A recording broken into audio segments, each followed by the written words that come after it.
in Springfield, Massachusetts, at the St. Michael's Cemetery on Boston Road. It's in the eastern part of Springfield, and we have many stops within here. One of them is in the center portion in front of the cross. The cross was erected to honor the start of the cemetery in 1871. Burials before that happened in other cemeteries, such as the Calvary Cemetery of Chicopee, and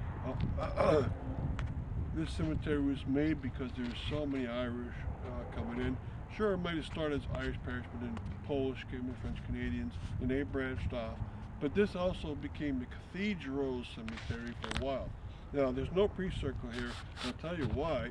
Because the founder priest and the second pastor of the St. Michael's Church and then Cathedral were buried right in front, on the front steps of the St. Michael's Church. And that'll be one of our stops. Also, there's no bishops buried. Well, there's some buried later, but the first three bishops are buried right in the church, in the basement of the church, and they're under the altar section, so maybe they call it the back. That's called the St. Augustine Crypt. And so there's 5 priests or bishops buried right inside of the St. Michael's Cemetery. We're going to look at many stops here, but there are some features to point out. Every cemetery will have those, and I'll point out that. Of course, we talked about the cross, but to its slight right is a new building that has a double purpose. It's a chapel, a very large chapel, so people being buried can have a small service right before their burial inside of a new chapel. There's an older one that's smaller, but this is enormous. And they're using the walls of it as calabariums, and so you can have the ashes of a deceased buried in there and have an engraved bronze plaque put on the side of it. So that's the great effect. It's very nice. It's a modern trend, both Protestant cemeteries and Catholic cemeteries.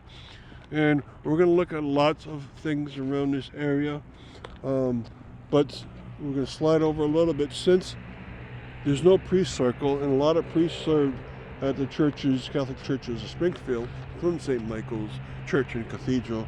There's a lane burial over there. He happens to be one of the priests. And notice all the very gorgeous stones. And as we sweep towards the front gates, you're going to see 2 mausoleums, one on the right, one on the left. They're kind of small, but there's still mausoleums here, and those are used of great effect. The burials in those would be above ground. Now you see the gates out there. There's the back gates. Those are the front gates onto Boston Road. There's side gates too, and this is an enormous cemetery of maybe 60 up to 80,000 people already buried here, heading towards 100,000. And there's a chapel up there too. That's the old chapel. It has a nice look to it. All the buildings and the stones in here have a nice gray look to it. They try to keep it as much uniform as possible, and they've done that very, very well. Now we're going to go right to our side here, and by design, this is the burial location of the Sisters of St. Joseph, abbreviation SSJ. Sisters of St. Joseph were committed to being teachers around the area, and they taught in Chicopee first, but then came to Springfield, Holyoke, and beyond. And there's lots of graves here. They also have a cemetery behind their former retreat center, Mount Maria of Holyoke. All right, it's called the St. Joseph A plot, and you can see the big stone dedicated to all those nuns that served. As I walked through here, I found gravestones up to 1926. They were here earlier, so I wonder if there's any other burial locations for them. Who knows? But they did start out in Chicopee.